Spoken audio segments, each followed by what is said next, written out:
to confess, it was a fun moment, but a huge and awesome awkward moment too, because there are the different the accessories and the positions,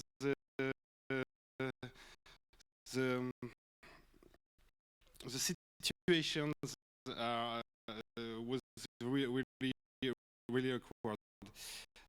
Un slip pour deux is a party game with PS Move controllers, and you have to play with another teammate. I played with the Waldo-like hipster at the right side of the screen, and yes, the look and feel and the design, the artistic direction of this game is really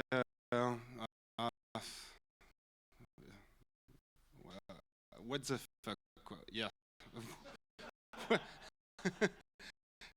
but that fits completely with the ambience, the ambient of the game. So you will see during the presentation, the student presentation, that it's a party game where you have to cooperate with another friend and make some gesture. It's a party game, gesture game, and the mission for these two guys is to avoid a pick up object and do lots of tricky and awkward things in their mansion flat. Don't know. It's part of the artistic directions with low high lights. It's a really messy location.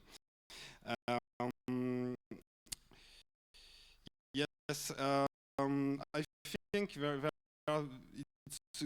it's very good elements in this game, because at start only just be with the underwear to share with another guy. You jump into the universe of the game, and it's you can begin to create a strong relationship with a complete stranger. Okay, give me your phone number. And okay, it was pleasant, but okay, I made some comments about the requirement of 2 couples of PS Move, because I think only one per player could be enough, but that works well too. I expect you have a video trailer to show how that works now. Okay, sorry, I make a mistake. But okay, it was a great moment, and it's really fun, and that change this kind of games, because okay, you have some games like Just Dance or things like that, where you're a little bit selfish, and okay, show me I dance well, very well, something like that. In this case, in your games, you have to start with transposition, make some weirdly movement. So okay, that fits completely the intention of the game, to be a party game and to cooperate and make a party fun with lots of friends and beers too. Okay, and that's it, I think. Yeah, another comment. It was about the position, because you are. It's a little bit uncomfortable at start, because you have to be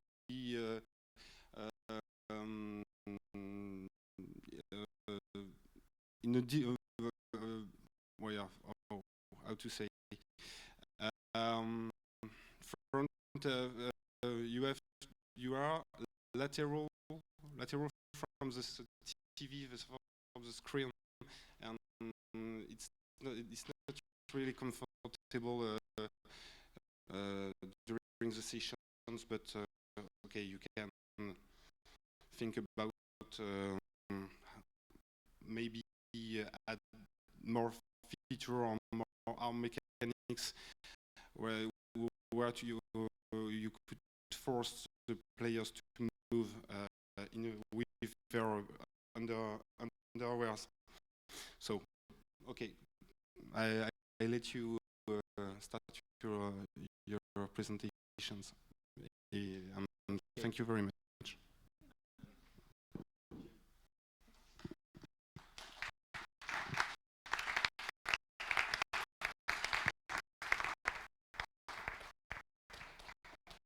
Thank you. We've heard your comments, and we're happy you enjoyed the game. So we are here to speak about our project, Un Slip pour deux. What is Un Slip pour deux? It's a two-player cooperative party game whose particularity is that the players are physically involved in the game by being attached, like that guy said, with an underwear.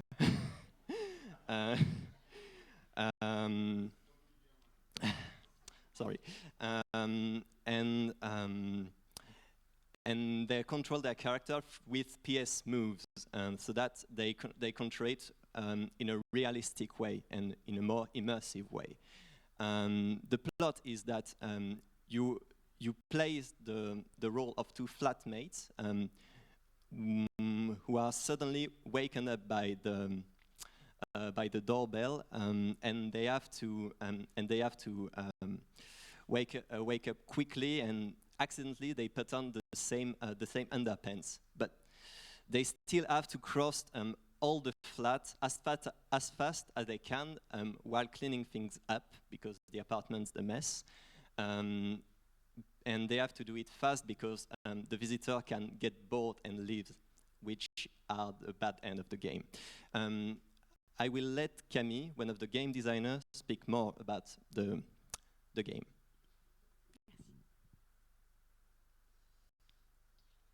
So yeah, we had slides, but you heard everything, so no need to repeat. Here you have the sneak peek of the story, the background story of the game, and then So here is a mock-up of the playing situation. Like Bierman said, you have two players that wear the same underwear that we designed ourselves, and they are turned sideways to face the screen and the PSI camera that tracks their moves with the PS Move controllers. So what did we want to do in Un slip pour deux? First, we really wanted to make motion gaming. That was the main idea behind the game. And we wanted people to use their bodies as a controller. First, we thought about making Arduino underwear. Then we thought about Wii balance boards and dance rugs and things like that. But finally, the PS Move was the most viable solution for us, considering the time we had to develop the game. And yeah, we decided that the arms would move a lot, but that the physical underwear would restrain the leg movements. Then, yeah, we really wanted to play on the awkwardness of being in another person's underwear in a cooperative game. And we thought it was interesting that people would feel physically and morally restrained, which is something that contrasts a lot with motion gaming in general. But we wanted to make it funny. So that's why we made a game with a crazy situation and funny rooms and stuff like that. And we wanted the people to feel bound to each other, sorry, for the time of the game, and really want to be the best on this couple. And finally, that was the idea of testing the reflexes and making a dynamic game that would be fast-paced. We thought a lot about the interface to make it clear, accessible, and the idea was also to have a certain challenge that would evoke arcade games. The score is the main goal in Un slip pour deux, and well, you have to finish it without the end of the timer. Then to go quickly on the gameplay, the tricky features are the objects you have to grab to clean up the house that give you points. Then the positions you have to take to avoid obstacles, and if you do not succeed, it will slow you down. And finally, the movements you can make to go faster and control your own pace. Yeah, so like I said, you control only the arms of your avatar and the two arms. You have 5 rooms to go through, but Sydney will show you a few screenshots in just a moment. And the arcade feel and the scoring are the main features in our gameplay. Thank you. So, about the concept as the artistic direction of the game, we wanted, like it was said, something like what the fuck with tentacles in the kitchen and everything like that. Also, we wanted it to be bright, colorful, and joyful. And also, we had some components of the clarity, the easy way to see things, because the game is really swift. So the player have to quickly understand what comes to him. So for it, we chose a low poly direction. Also, we made different rooms which have their own atmosphere. Like you can see the bedroom, which is bright and yellow, that reminds you of the morning. There is the bathroom, which is more like a swimming pool, and there is the playroom, which is more like a casino with red and gold color, like every flat mat have in their basement.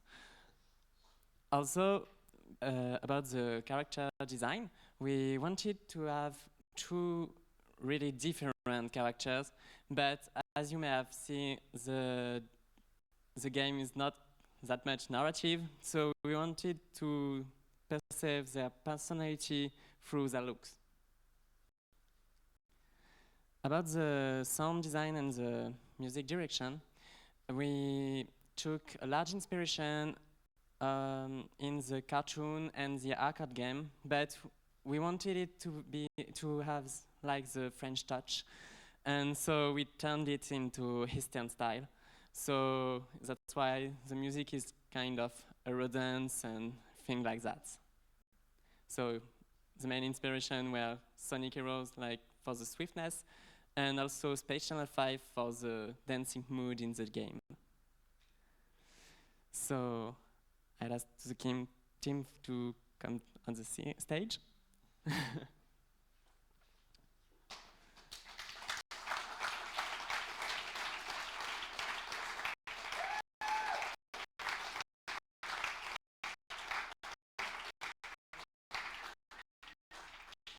So for the project management, Louis Cnam-Enjmin.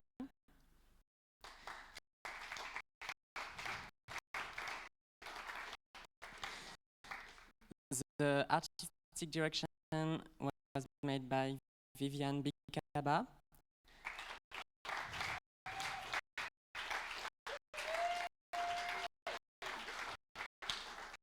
Helped by Timothée Dessalien. We made the two characters that were really beautiful.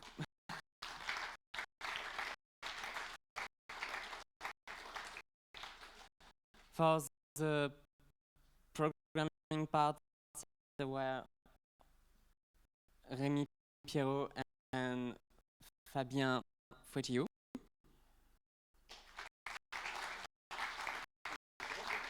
And Joseph Regal, for the sound design, there was me and Victoria Guillon.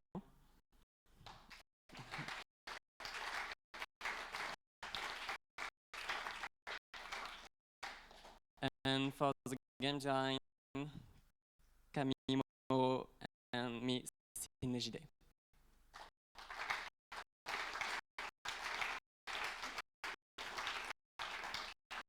And for the ergonomy and a part of the game design, Lauriane Savona.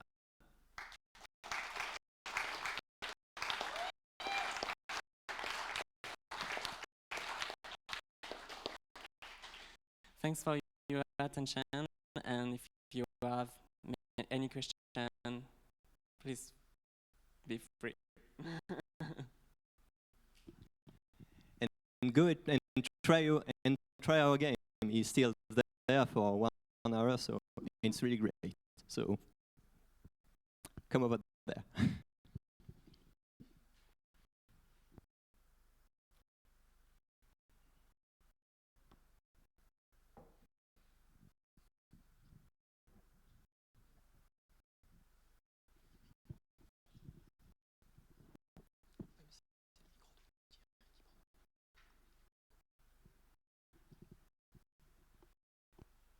No question?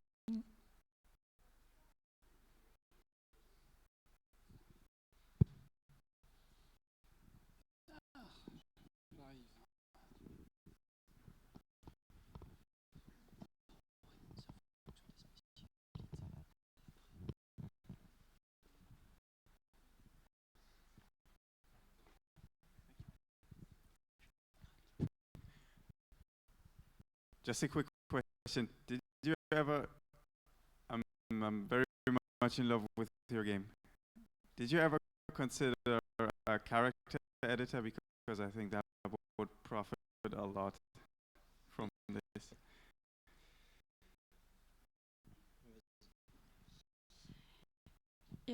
Yeah, actually we considered it at first, and we really wanted to make it like a female or male or whatever, but we just lacked time to do every design.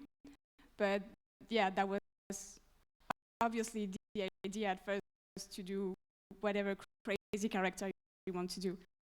So if we had more time, we would do it, definitely.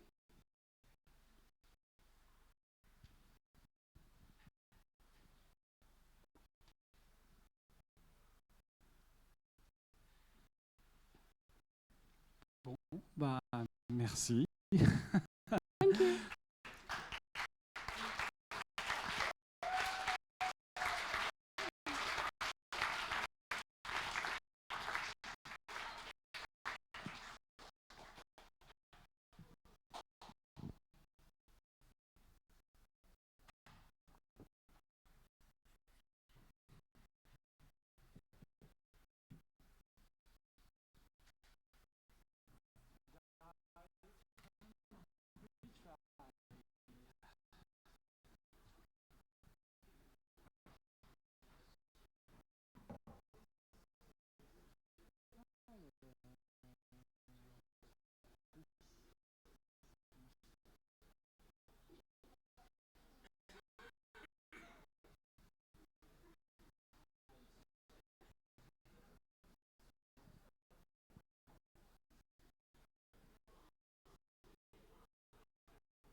senior producer at Amplitude Studio. So, start of the game. I'm alone in a room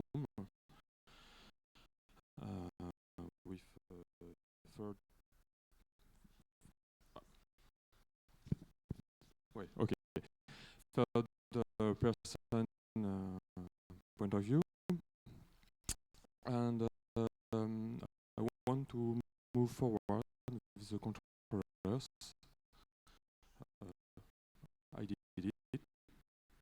I do it. And except the characters talks to me.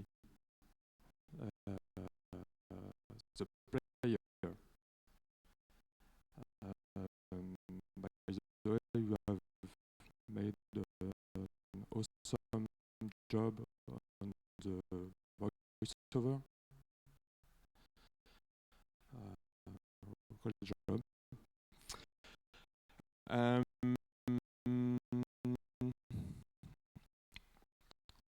There are several puzzle rooms, and you use lights in order to solve the puzzles.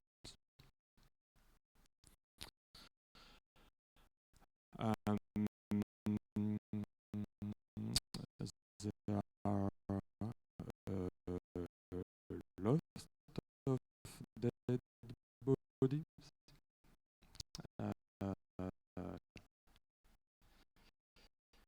His bodies.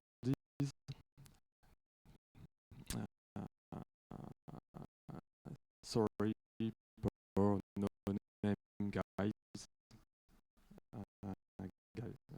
And I think it's, I guess it's the point. You've managed to create a link between me and the character, and for that, thanks.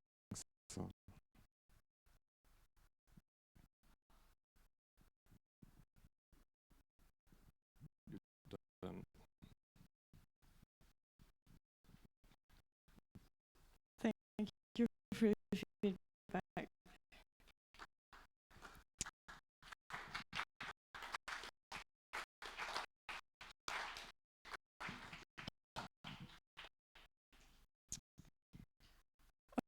Okay, so hello everyone. I'm Penelope, and we're really happy to be presenting Don't Let Me Die and Retry to you today. So, Don't Let Me Die and Retry is an interactive experience breaking the fourth wall. Here, you're not playing anyone else's part. The game's protagonist is actually well aware of your presence behind the screen. He's trapped in the game, and he's asking for your help to get out. This character has memories, feelings, and a survival instinct. So with him, you'll have to explore the game's disturbing environment. So keep your eyes open and try to protect your new friends from whatever evil is lurking. So I'd like to tell you about our intentions when starting the project. The main thing that we wanted to achieve with Don't Let Me Die and Retry was to create a fourth wall breaking experience, meaning that here the game presents itself as a game. The character himself starts to understand the gameplay mechanics and he comments on them. And even the environment looks like it's been staged for some sort of twisted game. The other major idea was to create a bond of empathy between the player and the character. And ultimately, we wanted the player to start feeling responsible for this fictional character. And thirdly, we wanted to create an environment that would allow dramatic tension to build up. So we decided to give the game environment a creepy, bleak, and sometimes really frightening atmosphere. So now, moving on to the core gameplay and the user experience that we try to design. So in Don't Let Me Die and Retry, the gameplay revolves around the cooperation between the player and the character. So you do not actually play as a character. Instead, you have to work with him in order to make progress in the game and solve the puzzles that you will meet. So the character will direct directly to both the events occurring in the game and to your actual actions. Having a relatable protagonist was very important and crucial to our game experience. We wanted to create a character that you could identify and empathize with. And the dynamic dialogue system helped us greatly in achieving this. It required a lot of testing and writing iterations, but in the end, we think that it really participates in making the character controller, and that gives you information on gameplay changes and certain events that occur in the game. So now I'm going to let Titouan talk to you about the gameplay mechanics in a little bit more detail. Thanks. Hello. So the game takes place in a 3D environment, and we use a third-person camera that is dynamic, and so the player can rotate the camera freely around the character, and the camera is slightly off to the right to allow for good environmental awareness. The camera plays a very important role in the game, both for the story and the gameplay, because it's a link between the player and the character. It represents the relationship you have with him. So the more the character trusts you, the closer the camera will come. Whereas when he doesn't trust you, the camera moves further away and you lose direct control over his body. So this has a direct impact on gameplay because it changes the way you interact with the environment. So when the camera is closed, you're directly in the action, while when it's not, you lose control of the body, and it gives you the role of sort of a co-pilot. Now, this brings us to neon signs, which represent a big part of the game as well, because they serve multiple purposes besides just lighting the environment. So, when the camera is far and you don't have direct control over the character, the only way you have to interact with him and to give him instructions is by interacting with the neon signs. For example, if you want to open a door or press a button or go in a certain way, you have to interact with the corresponding neon sign. We also have a few neon signs which sole purpose is to serve storytelling. So the character will react to those neons with the dialogue lines, and it helps us reinforce the relationship they have, reinforcing empathy and adding to the global gloomy atmosphere of the game that Florent will detail. Hi everyone, so I'll introduce to you the atmosphere of Don't Let Me Die and Retry. And first, we took inspirations from several genres such as German expressionism and the film Metropolis, film noir with Vertigo, or tech noir with Blade Runner. And we also looked at some interesting, frightening atmospheres. like the Hannibal series and the Alien movie franchise. And all those atmospheres and aesthetics inspired us with their treatment of lighting, shadows, high contrast, and soundscapes. So now let's move on to the environments of the game. We wanted the player to feel trapped in a bizarre structure with a mix of big rooms and claustrophobic spaces and all those neons set up to feel like our character is the victim of some sadistic game. So the contrast between the retro-futuristic neons and the raw materials makes it hard to know where and when the game is set. Now I'll talk to you about the sound design of the game. It was created on the same purpose of making you feel distressed while the tension is building up to the climax. So your perception is distorted and you won't always be sure that what you hear is diegetic. And that's why the sound design helps a lot build a stressful and oppressive ambience in Don't Let Me Die and Retry. Okay, so we're coming to the end of this presentation. So I'd like to invite the rest of the team to join us on stage. And I'm going to introduce them. So Soutenance was one of our programmers.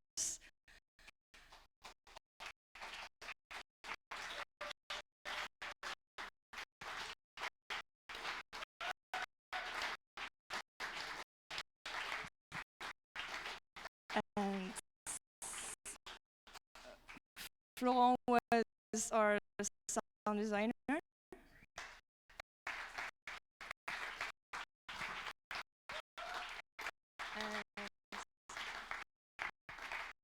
Okay, you can join us, don't be shy. So Olivier was one of our programmers.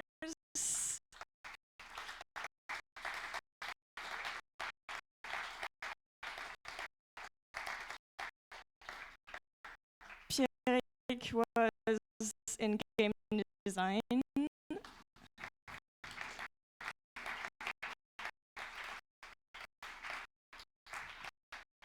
Renaud was one of our artists creating our monster and all of our neon signs.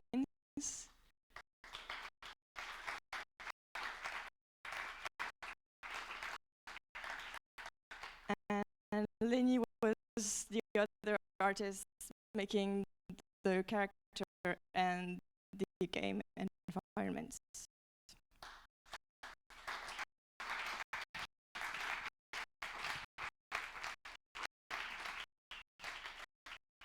And Penelope managed the team and worked in game design.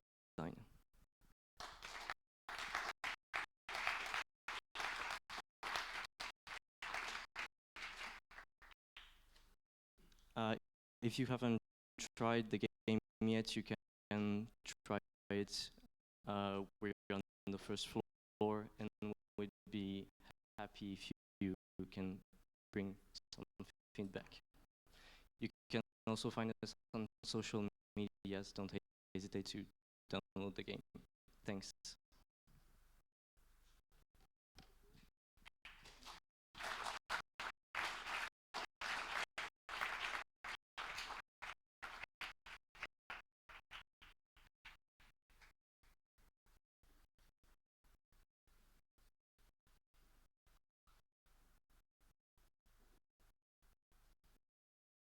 Did you think about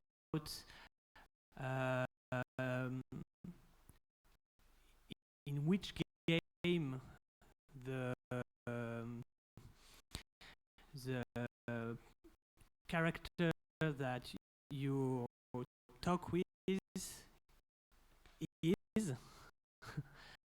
I mean, what is his role in this game? Did you think about it? Are we in a nutshell? Are we in action game, adventure game, puzzle game. You know what I mean? And the second one is did you do you have any ideas on how to create the empathy between you, the player, and the character that is in the game? Is there any sequences where you talk together, or any, I don't know, lip movements, stuff like that? So hi. Well, so first question about the type of the game. Actually, the character is kinda in a horror game, but as a player, you don't really play it as survival or horror. Do you play on it? Do you play on the fact that you work with the character that is in a game, and so you Yes. do you play with the environment? And Yes, exactly. There's there's a gap between the character point of view and your own. So yes, we're definitely playing on it. And how? what was how? Well, sometimes you have to push the player. He's telling you he doesn't want to do something. He doesn't want to go in some room, and you're actually forcing him. You're pushing him literally sometimes. There's, for example, one moment you choose to make him die, actually, by electricity, through electricity.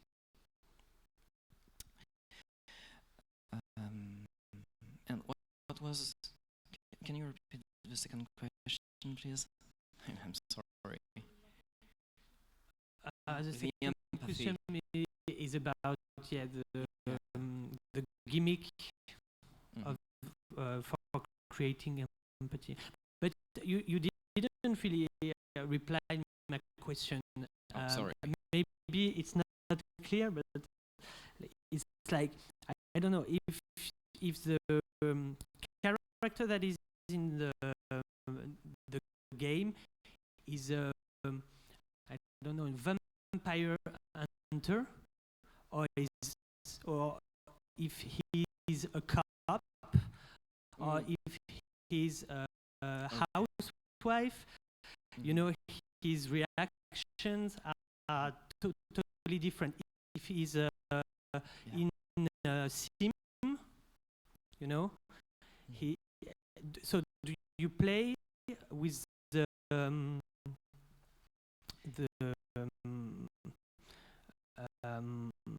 how do you say, the personalities, the identity of the character, or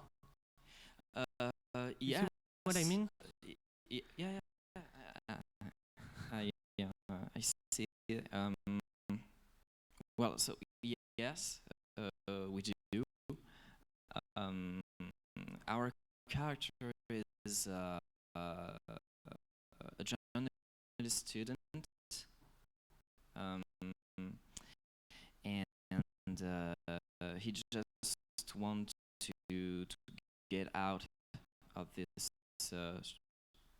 bizarre structure in order to get back to his life. He's just a random bloke, actually. He doesn't have any powers or something like that. And we wanted the player to identify with him. So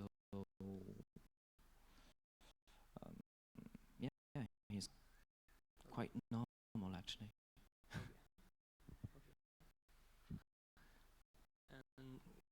And second question was about the gimmicks. Yes. The interaction between the player and the character. Well, actually, you can have some kind of dialogue with the character through the neon light system. You have some text on the wall, on the walls, sorry, and you can select them, click on them, and the character will react to that interaction, and you can I don't know.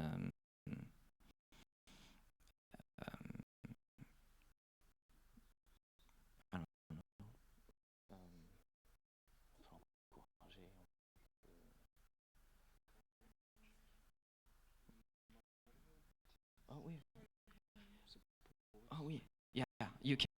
You can pressure him, or you can motivate him, and you can dig his own personal background also. Yeah. Okay, thank you.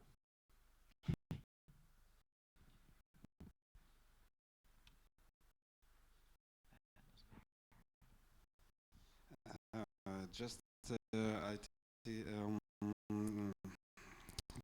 just to congratulate your team, because it was a really pleasant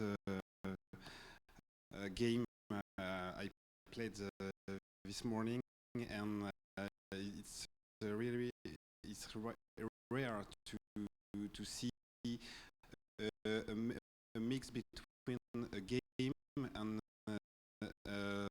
an experience, because you are at the frontier between the both. And my only one comment, it's just about my feeling. You force the player to be a little bit too sadistic. It's just my yeah. You don't okay. You have to push the character to do things you already know. Players already know it's bad for him. So it's my big frustration, mainly because you have a climax at the end, and probably I already talked with one of your teammates. The story, the background, whatever, what the story telling, where the story start, why is this guy is in the trap. You could deal with two or more different hands for your games. But yes, it was really pleasant, and it's a difficult exercise to break the fourth rule, like you do. Okay, just thank you. Thank you.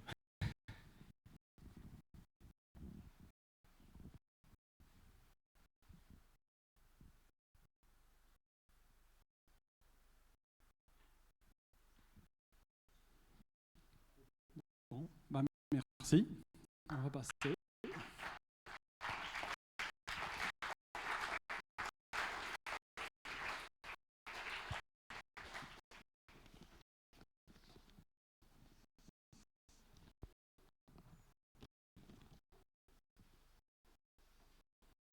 Mind Palace.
Mind Palace, I will save you again of my bad English,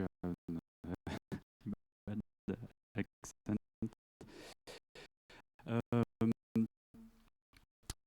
Pour Mind Palace, j'ai passé un bon moment. Ce qui était remarquable, surtout, c'était un des rares jeux que j'ai testé cette journée, qui était faisable en 10 minutes, donc qui correspond aux contraintes qu'on vous a imposées. Donc il a fallu à peu près 10 minutes pour résoudre les questions, les énigmes, parce qu'il s'agissait de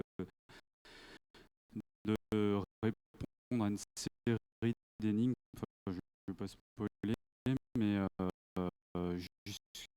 et c'était très narratif. D'ailleurs, à ce sujet, l'histoire est plutôt bien écrite. Les dialogues aussi, la voix off est bien interprétée. Un petit bémol sur la dernière qui conclut l'histoire qui je t'en avais fait part. C'était censé être un robot, mais c'était une voix humaine standard. À part ça, donc les ambiances sonores aussi, bien réussies, bien intégrées, bien triguées. Et puis voilà, il y a une ambiance.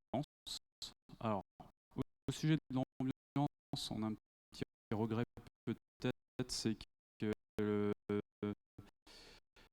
elle fait encore appel au Fallout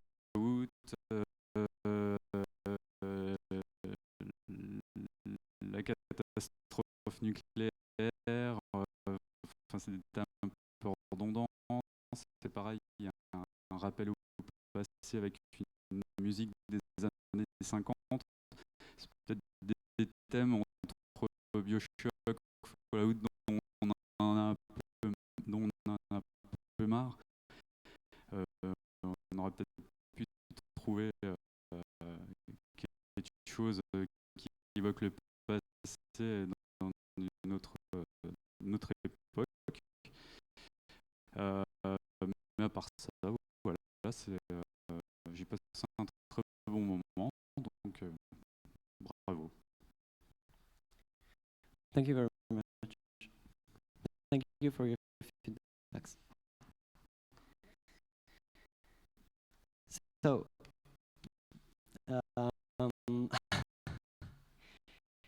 hello everyone.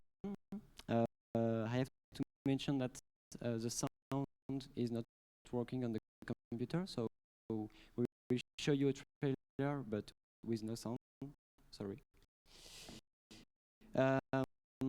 So we're very happy to be here and to make this presentation of Mind Palace, the project we worked on the last 3 months and a half, I guess. And Mind Palace is the next generation immortality software. This is a first-person narrative experience where we immerse the player into a mind palace.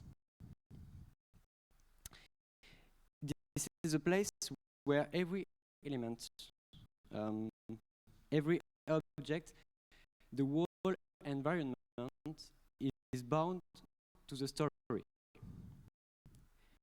So to discover this story, the player has to move around. He has to observe. He made the choice. We made the choice to focus on one gameplay mechanic: observation. There is no interaction with the environment in the Mind Palace. We also made the choice to let the Mind Palace open, so the player can visit it and discover the story in the order he wants. This makes the story of Mind Palace free of interpretation on a number of aspects. And I will let Marion talk more about the narrative design of the game. But before that, I will show the trailer.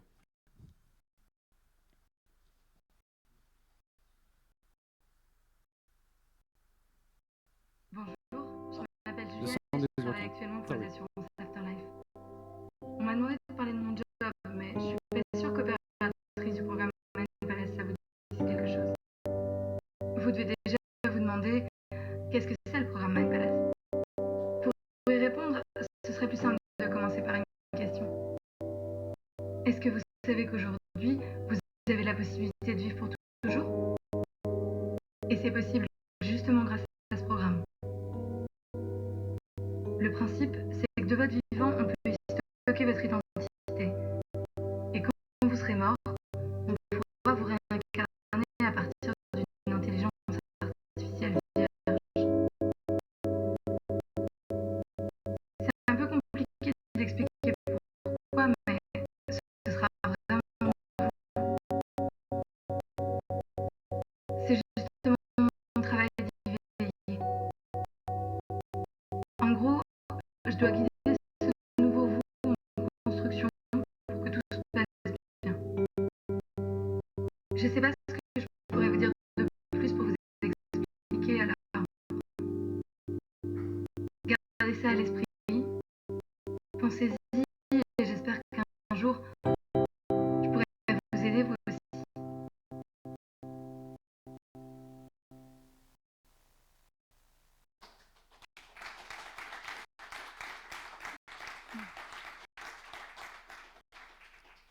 So, hello everyone, and I will talk to you about our intentions in terms of background and screenplay, because Mind Palace is mainly a narrative experience, as Adrien said before. So, because of the theme of the mind or memory palace, we wanted to tell a story about identity that sounds pretty logical. As a consequence, we imagined a consistent background. We determined that in an undefined future,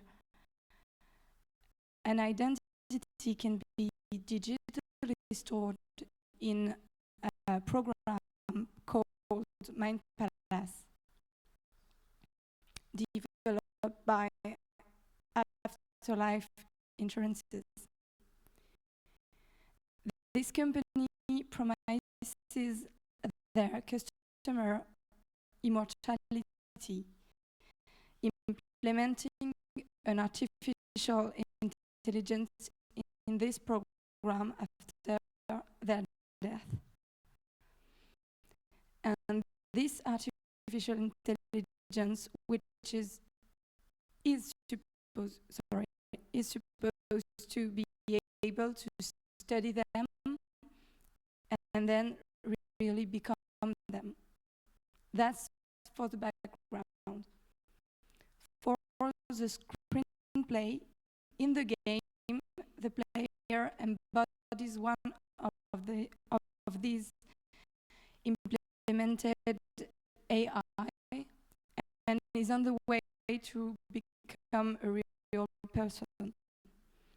But that situation raises a typical problem.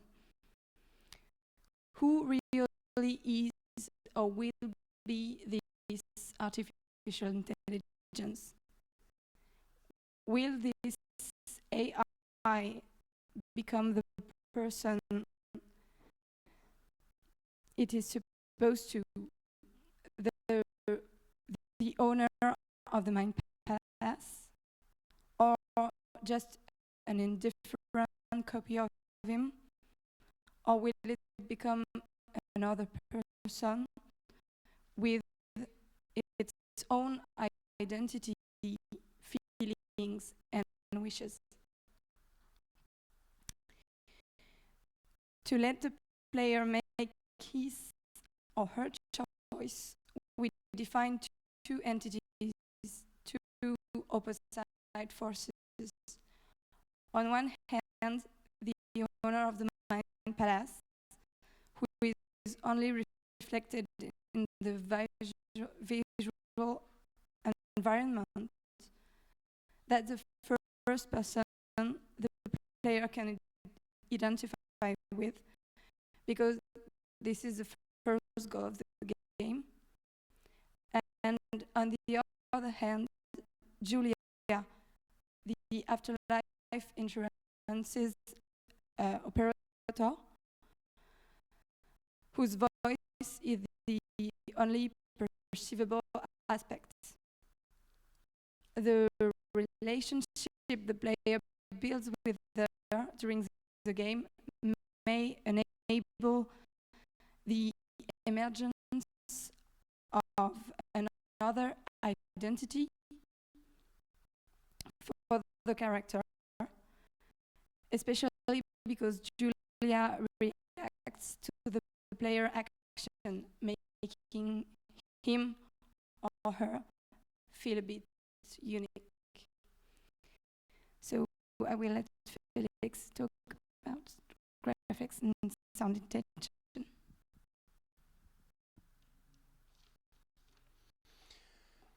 In Mind Palace, we wanted to create multiple atmospheres within the game, both with the visuals and the sounds. The player can easily identify in which part of the Mind Palace is and what feeling it illustrates. The sound was designed to emphasize the atmospheres and take an important role into solving the puzzles. only few elements and objects are found. Only few elements and objects are found in the game. This is mainly because the player could be lost in all the information he has to treat, and it could create a lot of frustration. Concerning the creative process of the development of My Palace, we design each modules independently, puzzles after puzzles. At first, we search for a puzzle, a way of solving it, and an element of the story to tell. Then we did concept arts, so the team could have a good idea of what it would like in the final version. Before prototyping it in Unity for the audio integration, scripts, etc. While the game artist could produce the final assets. So Mario will talk more about the dialogues process. Yes. So in terms of narrative design, we wanted to pay particular attention to the dialogues. We wanted the player to feel like every situation in the game had a contextual dialogue. And maybe if he or she had taken another way, the dialogues would not have been the same. So consequently, we have about 30 minutes of audio recording for about 15 minutes of gameplay. And this amount of dialogues was not easy to deal with. So Bastien programmed many condition tools in order to organize and classify all of it, so we could create a quite complex system. Maybe I can give you some examples of conditions, like played or unplayed dialogue, time, resolve or unresolved enigma. Is Julia already speaking or not? How long has it been since the former sentence? A particular answer on the terminal, etc. So that was not easy, and we hope that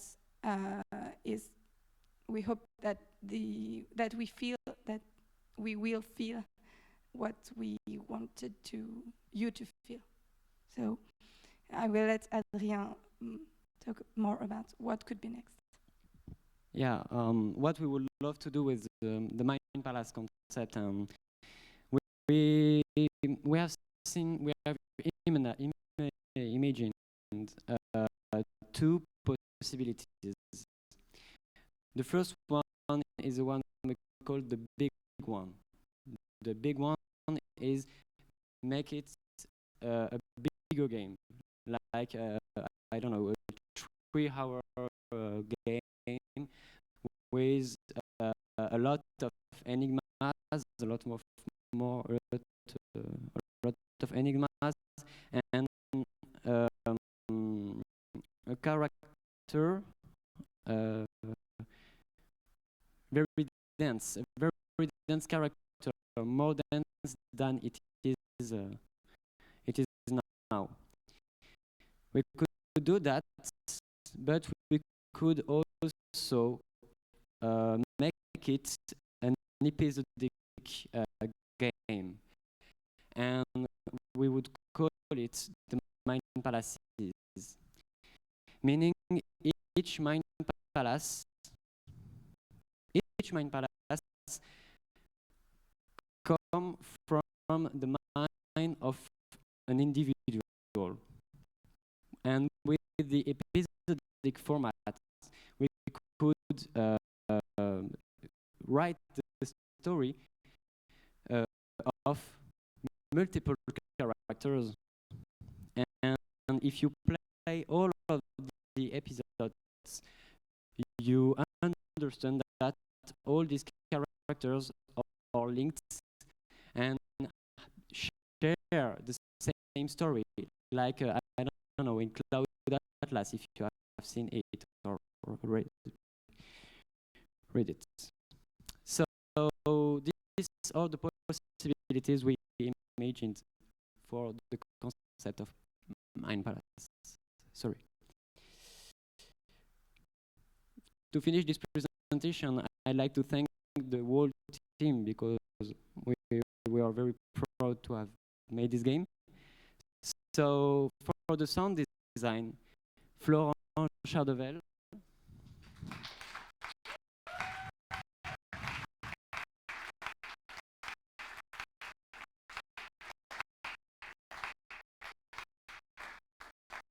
And Victoria Guéant.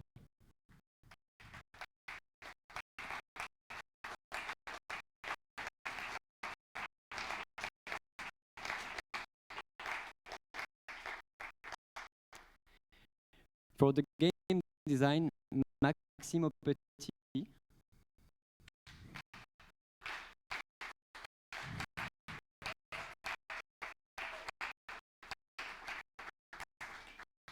And Marion Bosset, who made the writing too.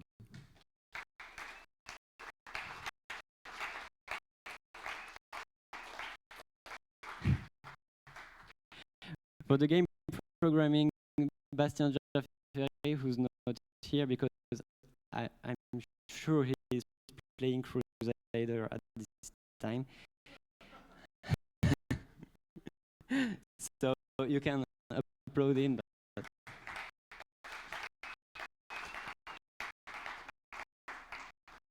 for the game art part, Félix Chameroy.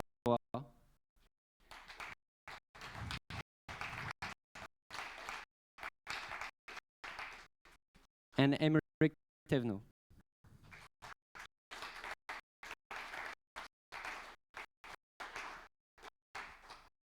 And a lot of hate for myself, the game producer Adrien Carter. Thank you.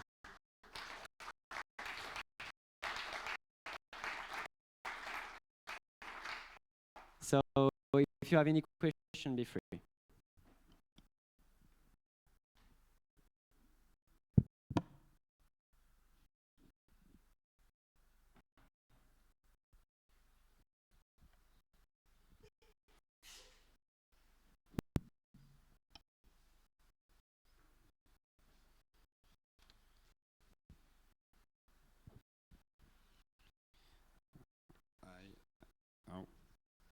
Okay.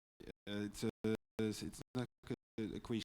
It's more an advice because I didn't play to your game, but I saw someone. I'm just behind her. Just be cautious to take care of the player's feeling. The player have to be to feel smart all along the game, and if it could frustration could appear because you are front of questions, and yes, it's like an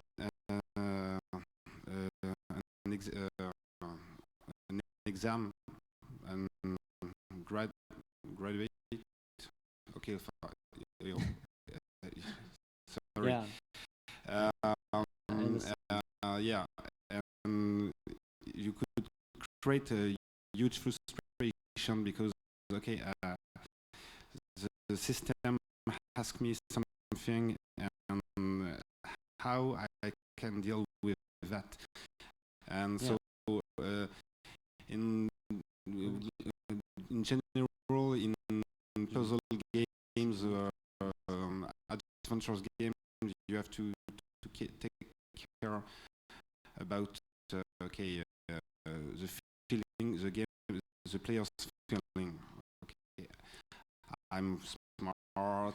I have lots of means of progression and lots of things to do, and avoid wasting time to look in the corner under the carpet or something like that. Yeah. It's just an advice. I have this feeling in your games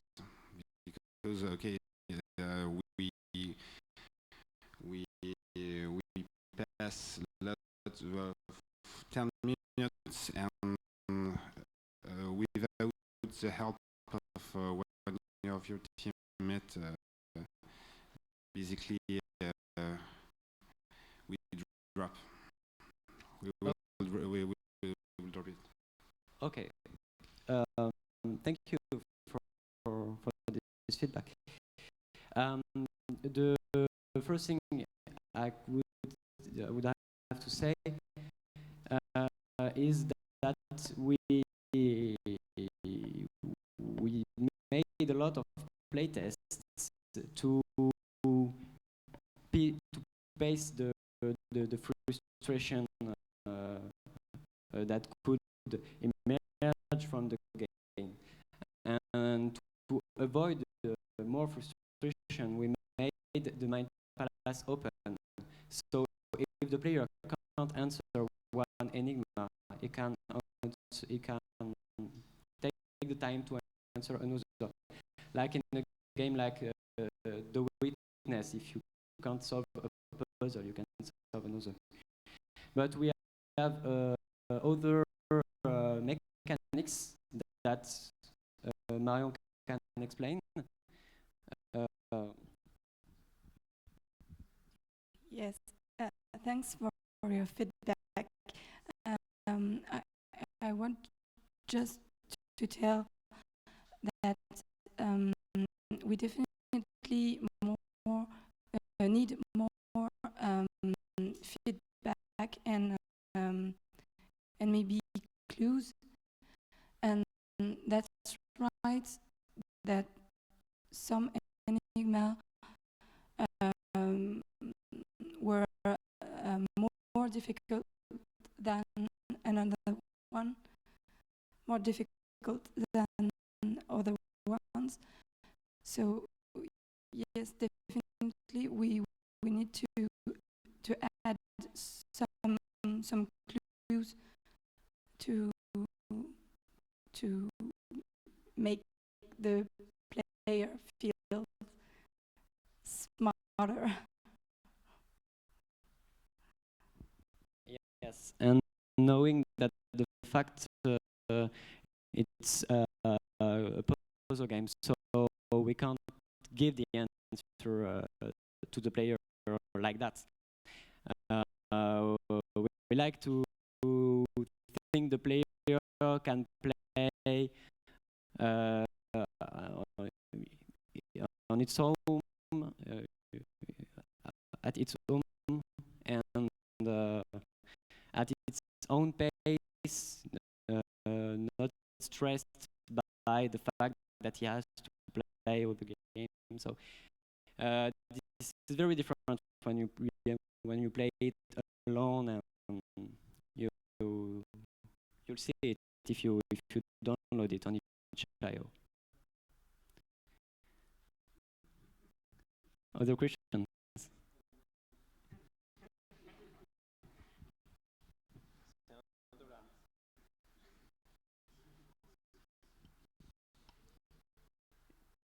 No other questions. It's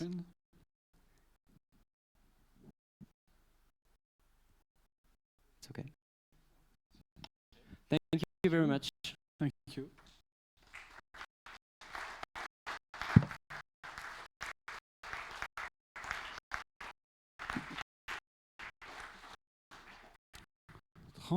Transhumance.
So my name is Mark Lustigman.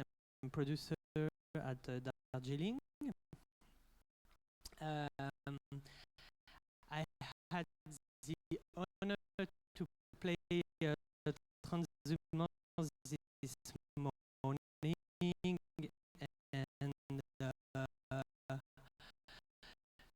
here is my report.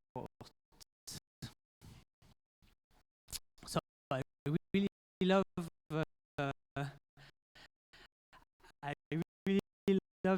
the concept.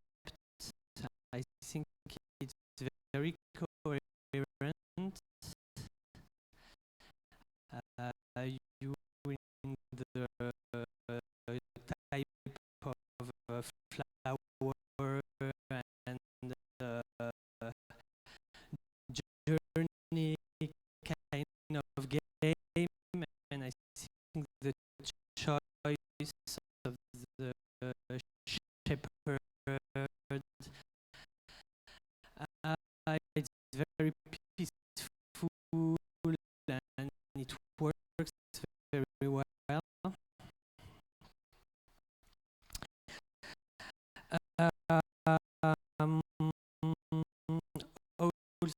Also,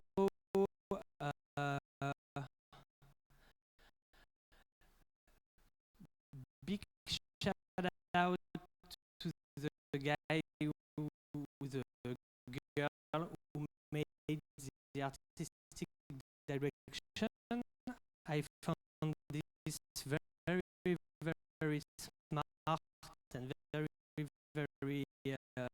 accomplished. Quite astonishing. So very cool. And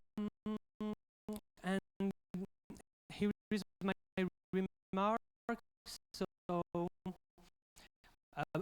first, on the artistic direction, I have just a small remark. I found that the technique you used create a form of some kind of problem with the perspective, and maybe I don't know if you have to add the line on the background or like a tiny stuff to really create a perspective and to we can make the difference between the foreground and the background, because something everything is sometimes everything is mixed, but it's like I mean I love it in 95 98%, so it's not a big deal.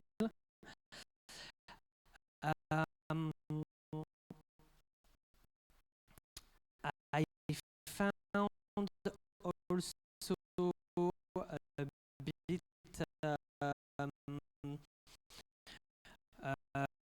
frustrating in terms of pace. I mean, I like the idea that you have to go slowly, and that the shepherd works very slowly, but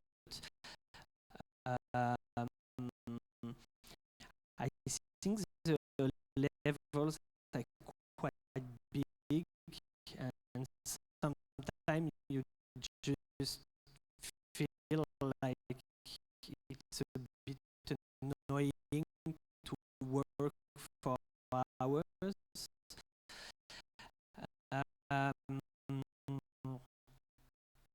And there's quite, I think, a confusion because you can have the power to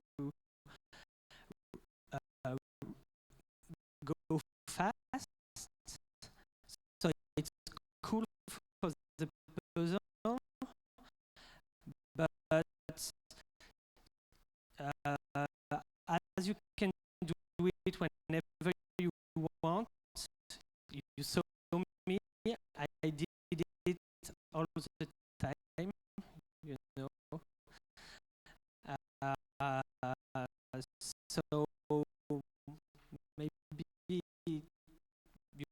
can just, you know, calibrate this.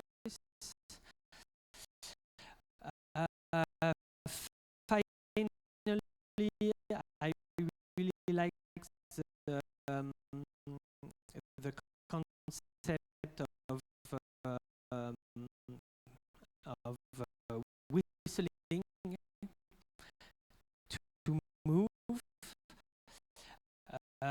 I think it's pretty cool, but I just have a remark on the process. I like the way I like that you have to learn by yourself how to whistle, but I found it a bit hard. You saw that it was quite tough for me, and I think it's not the kind of game when you have to do tough things. I mean, maybe you just have to make something very easy, and it's cool. And someone had the idea to recommend that the player can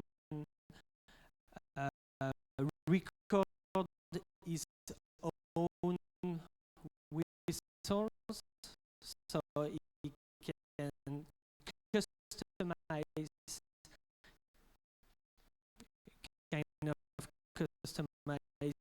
his experience and the interaction with the ships. So that's it. Congratulations.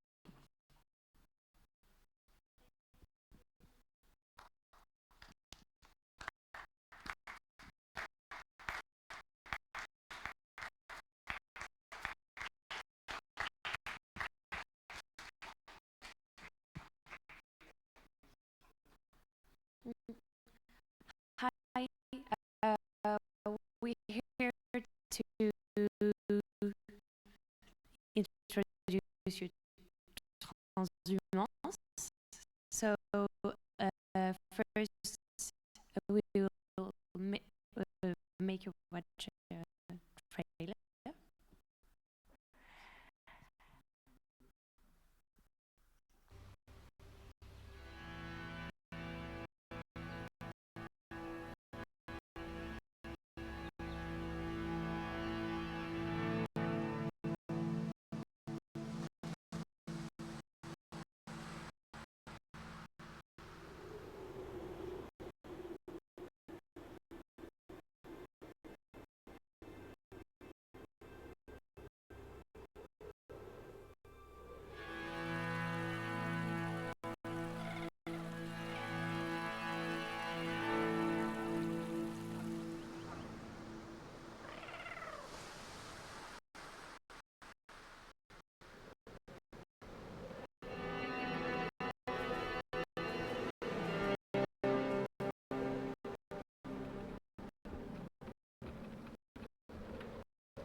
So, to introduce transhumance, first I will explain like the narrative context. So in transhumance, you play as Hin, who's the guardian of a mysterious animal and breed, who we call the Coris. And the game tells the story of a ritual journey where you will lead your Coris to the top of the mountain to fertilize the valley. And so I will introduce the characters. So first, Hin. So Hin is wise and experienced. She accomplished the ritual many times, and she knows the way. But she's also old and tired, and as the last inhabitant of her island, she is the only candidate to perform the transhumance, and so she will need the help from the Coris because they have powers, and so they will help her to do the transhumance. And so now I will talk about the Coris. So the Coris, they are the creatures led by Hin. And you have to lead a flock of 6 different individuals who are different characteristics. And they also have feelings like fear or affection. For example, they are terrified by lightning. And so it's very easy to become attached to them. And so because they are vulnerable, and they have also a cute and fluffy appearance, and they are very young too. We also wanted them to be linked to nature because this mystical link provides them with different powers. First, they can boost the speed of Hin, and also they have flowers that grow in the trail, so that will help the player to play transhumance. And now, so that's for transhumance characters, and now we will talk about artistic direction. For the artistic direction, the 2 keywords were bucolic and mystical. We were inspired by a lot of different cultures. We wanted to integrate in our game the way they live, the way they dress. So we wanted to have that in our visual design. We choose impressionism and pointillism way for the image. Because we think it's an art that really captures the beauty of nature, and that's what we wanted to have in our game. So there was a lot of work on light and color. We wanted to create this world as a beautiful living painting. So the mystical power of nature, since the nature is, we wanted the nature to be at the center of the experience. So we wanted a game that was like having a walk in the wood, in the mountain. You would have the time to slow down, to think.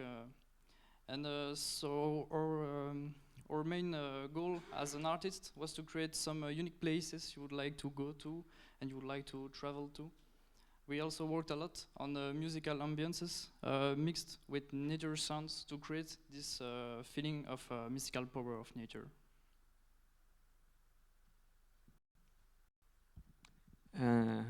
Hi. Now I'll talk about the rhythm and bonding throughout the adventure of Transhumance. The first thing we wanted to have in Transhumance is this feeling of contemplation, to have this journey throughout a magnificent environment, to really feel the power of nature around you. That's why we have chosen a slow-paced adventure where your character is not really able to run by herself, and it conveys also the character's age, Hin, that is she is quite old. After that, the rhythm is not only slow because it is because of Hin, but because you can experience the environment more calmly. I would say. So you will just really have the time to look at every places you can find in the world. And because of this world that is ever changing, as you can see on the screen, we have 4 different areas. The environment is constantly changing, and so you have always a new kind of environment to discover. That's one part that drive the player throughout the adventure. And on the other side, we have also the bonding with the Cories throughout the adventure that evolve. At first, on Hin's Island, Hin is all alone by herself, and that's why her first encounter with the Cories means kind of a lot for the player, because she's slow and there's literally kind of nothing to interact with on the first part of the island. So finding the Cories is really finding someone to interact with and to bond with. And that's why throughout the adventure you will learn to understand how they react to the environment and how they feel about what's around them and what awaits them at the top of the mountain. One of the many gameplay feature we have is the whistling. The core gameplay feature is the whistling. We have chosen this gameplay feature to convey a more natural way of interacting with your flock. That way you don't just push a button, you really whistle to them directly. And it also introduces some kind of more difficult way to communicate. It's not just a button, you have to find the right notes. And since we have a new musical scale, not a normal one with the normal chord, it's kind of confusing for the players. They will have to find themselves what symbol correspond to what note. So it's quite rewarding to really come up with the right melody in the end. We have chosen to have only 3 melodies to simplify the game. And so you will each melody have a different effect on the Cories, and you will have to find out throughout the journey. In the end, Cnam-Enjmin is all about our intentions to create a relationship with your flock throughout a poetic and relaxing journey through a slow-paced adventure that is centered on the nature and the environment you will encounter and face during your journey. And in the end, an innovative gameplay based on whistling. So I would like to thank you for your attention, and now I will call on the stage the team. So first, Florian Dormont, our programmer.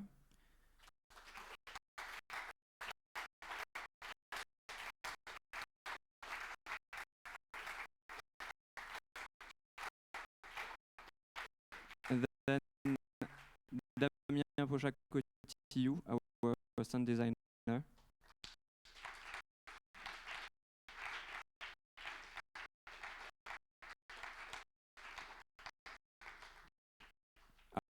Our game artist, Yannick Le Guern and Luc Caterin.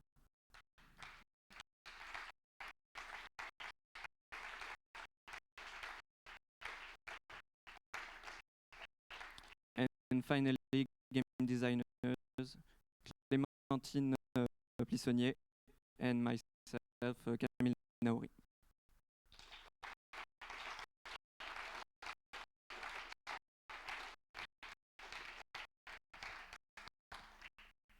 If you have any question.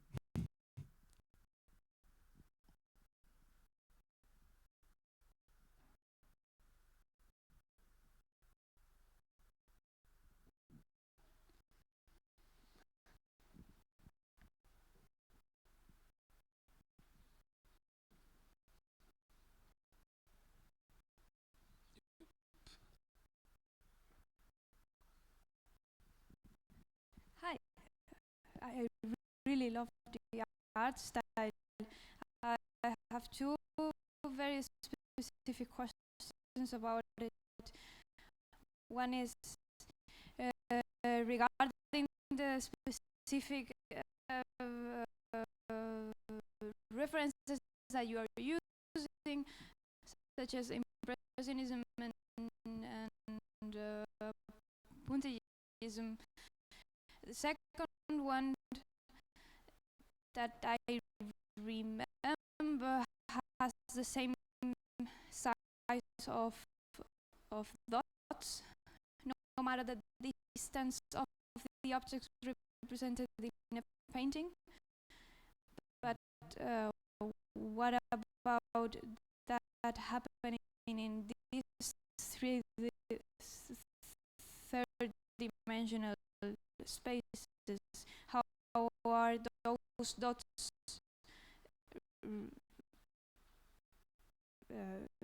yeah, because I couldn't focus that much in detail when I saw this trailer for the very first time in my life. So how does it work exactly? So you're asking about the size of the point of in the game? Yeah. So if you have a mountain in the back and you will somehow get to that mountain, are those dots with a size that doesn't change no matter the distance you have, or do they have different textures depending on the rendered distance? Yes, the size of the point is regular, so we wanted to have that. In some way, we lose some details in the background, but it helps to have some imperfection in the in what's really far away. So it looks more like a painting when you don't have to paint all the little details that happen in the background. Yeah. So then not all the backgrounds are reachable, let's say. Okay. Yeah, we tried to work a lot with the shape to have something efficient, even if it's far away and very approximative. Okay. So please, the second very small second question is about the animation of the characters. Sometimes they look like they are floating instead of stepping on the floor. Did you try some kind of inverse kinematics? Kinetics. Yes, we didn't have time to include the invert kinematic, but in some animation it was already the intention to make the character like fly, because with the help of the choreos they give power to her, and that's because of that she is floating and going really faster than normally. So it was an intention in some animation to have that mystical power in her animation. Merci.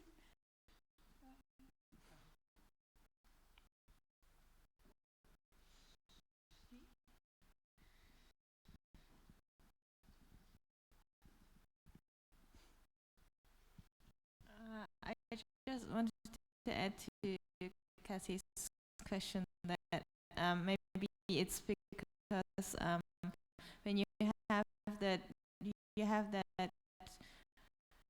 how do you say it, optical effect, and when you're standing in front of the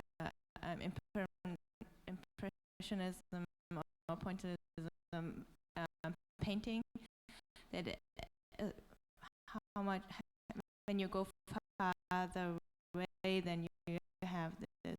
It's you don't really see the points anymore, and so I think with this effect you can also play in your game and with the backgrounds and the foregrounds and so on. So, but I really also like the art style. It's really nice. So yeah. So, what's precisely your question? No, it's not the question. It's just adding to Cassie's question that it's yeah, it's you really have. I mean, like it's of course it's I think not only about the sides of the points. It's also how you work with the perspective in the game. Okay.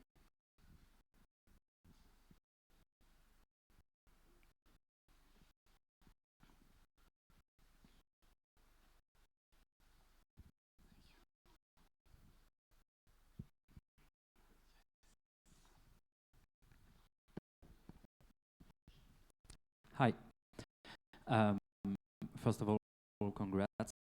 It looked gorgeous.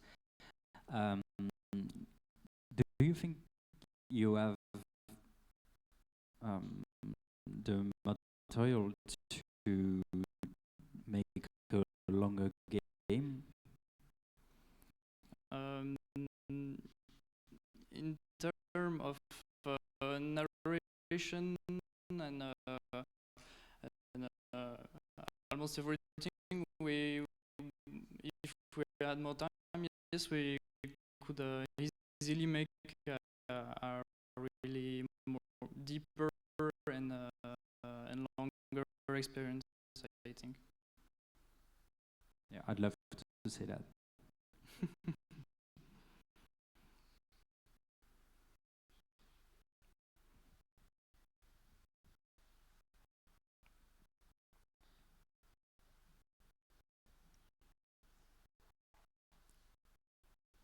Any more questions?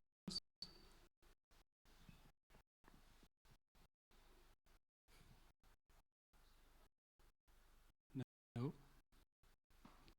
It's okay. Thank you. Thank you.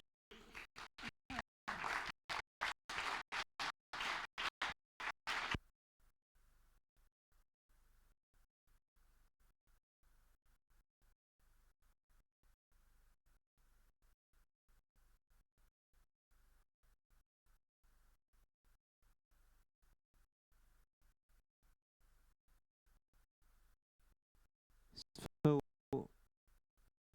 it's finished for this year. So thank you for everybody coming here, in particular all the members of the jury. Thank you for the students for all the great games we have seen during these 2 days. And thank you also to all the people of Enjmin who made this presentation possible. Donc notre assistante de formation,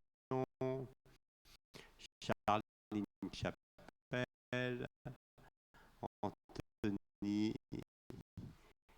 et Ravière et toute l'équipe pédagogique qui a travaillé pour aider les étudiants. Et in good French,